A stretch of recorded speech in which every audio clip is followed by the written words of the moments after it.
ada satu rantaian syair panjang, dia panggil syair Nasib Melayu. Syair Nasib Melayu ni lama, dia kumpul balik Allahyarham Tenas Effendi tahun 1990. Syair ni disusun selepas kejatuhan Kesultanan Melayu yang masa itu berkuasa di sepanjang tebing Sungai Muar. Ni mungkin ada yang kali pertama mendengar. Lepas Melaka jatuh, Sungai Johor jadi pusat pemerintahan Kesultanan Melayu. Terkenal ungkapan masa itu, bertali ke Siak, bertuan ke Minangkabau, beraja ke Johor masa itu. Jadi pemerintahan Kesultanan di Johor dia dah bermula tahun 1529 sampai tahun 1718, kira-kira 129 tahun. Ada 11 orang sultan memerintah, bermula daripada Sultan Alauddin Raya Shah yang kedua sampailah Sultan Abdul Jalil Raya Shah yang keempat. Syair ni dibuat sebab kejatuhan satu persatu sultan-sultan ini semua jatuh gara-gara fitnah, rebut kuasa, adu domba musuh. Jadi orang tu lu tengok, dia buatkan syair. Dia hak pertama sekali jatuh Sultan Alauddin Raya Shah. Dia Sultan Johor Sultan Melaka ketujuh, mangkat racun di Paguh. Mangkat kena racun. Hak tak seronoknya hak racun dia, katanya orang pada faham, buat malu company semua. Orang faham game racun Sultan Johor.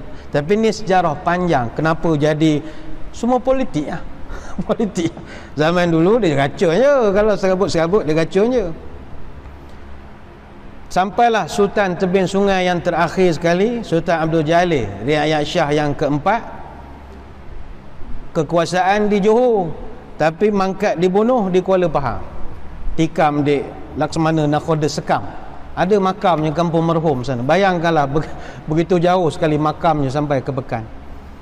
Jadi adalah diberikan nasihat-nasihat kepada kita. Pertama, pantang bersiasah, tidak senonoh. Cabar mencabar mencari musuh. Ke dalam bertikai, keluar bergaduh. Rakyat sengsara, negeri pun runtuh. Kedua, pantang bersiasah menurutkan nafsu. Berebut kuasa, palu memalu. Tamakkan harta, tak ingat malu. Negeri rosak, banyaklah seteru.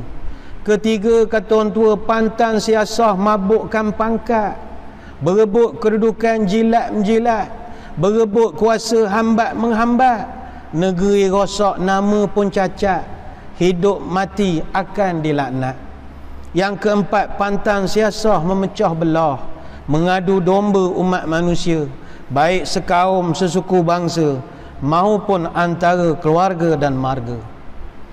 Begitulah sedikit sebanyak sembang-sembang kita pada malam ini berkenaan tentang penyakit gila kuasa.